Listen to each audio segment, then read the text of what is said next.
Hi అండి, అందరికీ నమస్తే. ముందుగా అందరికీ ఉగాది శుభాకాంక్షలు.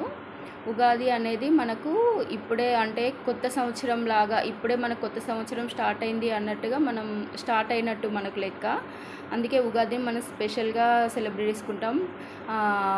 ముఖ్యంగా పచ్చడి, ఉగాది పచ్చడి అయితే మనకు వేపాకు అవన్నీ వేసి మంచి అన్ని రుచుల సమ్మేళనంగా, అంటే మన సంవత్సరంలో కూడా ఏదొచ్చినా మనం పాజిటివ్గానే తీసుకొని ఉగాది పచ్చడిలాగా మనకు పాజిటివ్గానే తీసుకోవాలన్నట్టు. తర్వాత భక్షాలు చేసుకోవడం, దేవుడికి పూజ చేసుకోవడం, ప్రతి ఒక్కరు మామిడి తోరణాలు కట్టుకోవడం, ఎవరింట్లోనైనా ఇదే సందడి ఉంటుంది.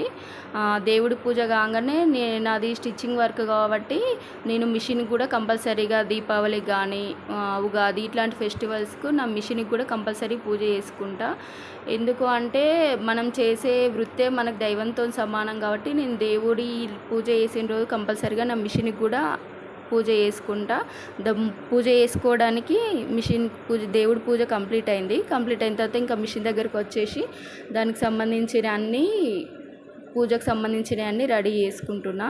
ముందుగా అయితే మిషన్ మొత్తం క్లీన్గా తుడిచేసుకొని బొట్లు, కుంకుమ, పసుపు అవన్నీ పెట్టేసుకొని కంకణాలు రెడీ చేసుకొని, మామిడాకుతోని కంకణాలు రెడీ చేసుకొని మిషన్కి కంకణాలు కట్టేసుకొని కొబ్బరికాయ అయితే కొట్టేసుకుంటాను ఏ ఫెస్టివల్కైనా.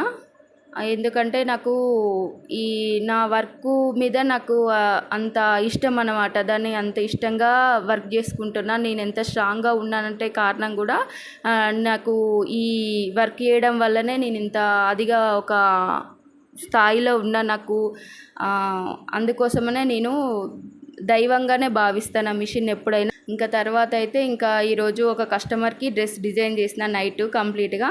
వాళ్ళైతే ఎప్పుడో ఇచ్చిండ్రు ఆ డ్రెస్ అయితే, కాకపోతే నాకే వర్క్ ఎక్కువ ఉండడం వల్ల ఫెస్టివల్కే ఇవ్వమని ఇచ్చిండ్రు క్లాత్.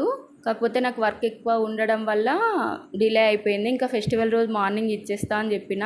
ఇంకా పూజ కంప్లీట్ చేసుకొని ఇంకా వాళ్ళ డ్రెస్ కోసం కాల్ చేస్తే డ్రెస్ తీసుకెళ్తారని డ్రెస్ కోసం అయితే వీడియో తీసుకుంటున్నాను.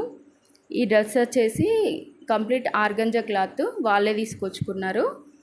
వాళ్ళకు కొంచెం గేరా ఎక్కువ రావాలి, ఇట్లా సింగిల్ లేయర్ ప్రిల్స్ పెట్టాలి అంటే 6 మీటర్స్ క్లాత్ తీసుకొచ్చుకున్నారు బాగా రావాలనేసి. ఇది వచ్చేసి ఎల్లో కలర్లో లోటస్ ఫ్లవర్స్ లాగా, అంటే చాలా కలర్స్తో ఉంది అనమాట. ఈ ఫ్లవర్స్ వచ్చేసి పెద్దగా మంచిగా అనిపించింది క్లాత్ చూడంగానే. ఆర్గంజా క్లాత్ ఇది. ఫ్లోర్ లెంత్ అంటే లాంగ్ ఫ్రాకు డిజైన్ చేయమన్నారు. కింద మాత్రం ఒక సింగిల్ లేయరే ప్రిల్స్ అనమాట. హ్యాండ్స్ వచ్చేసి బుట్ట హ్యాండ్స్ ప్లస్ ఫ్రంట్ బ్యాక్ మొత్తం కంప్లీట్గా రౌండ్ గల్లా ఇచ్చేసేయమన్నారు. హ్యాండ్స్కు కింద ఎలాస్టిక్ పెట్టిన అనమాట, ఇట్లా కుచ్చులు బాగా నీట్గా కనబడడానికి. అంబ్రెల్లా కట్టించేసి కింద సింగిల్ లేయర్ ప్రిల్ పెట్టిన. దానివల్ల ఇంకా డ్రెస్కి అయితే చాలా లుక్ వచ్చింది అన్నట్టు. నాకైతే బాగా నచ్చింది డ్రెస్ అయితే. అసలు ఆ కలర్, ఆ ఎల్లో కలర్కు అట్లా ఉండడం వల్ల ఇంకా ఫ్లవర్స్ అయితే ఇంకా బాగా కనబడుతున్నాయి అనమాట. క్లాత్ బాగుంది. లోపల lining crepe lining 4 metres lining పట్టింది. లాంగ్ లెంత్ కాబట్టి కంప్లీట్గా బాడీకి కూడా క్రేప్ లైనింగే వేసిన. డ్రెస్ అయితే చాలా బాగా వచ్చింది. డ్రెస్ నీట్గా మస్తు వచ్చింది అనమాట. చూడ్డానికి కూడా చాలా గ్రాండ్గా కనబడుతుంది. నాకైతే ఎంత అంటే సూపర్గా నచ్చింది డ్రెస్. ఈ డ్రెస్ కనుక నచ్చినట్లయితే లైక్ చేయండి, షేర్ చేయండి. Thank you.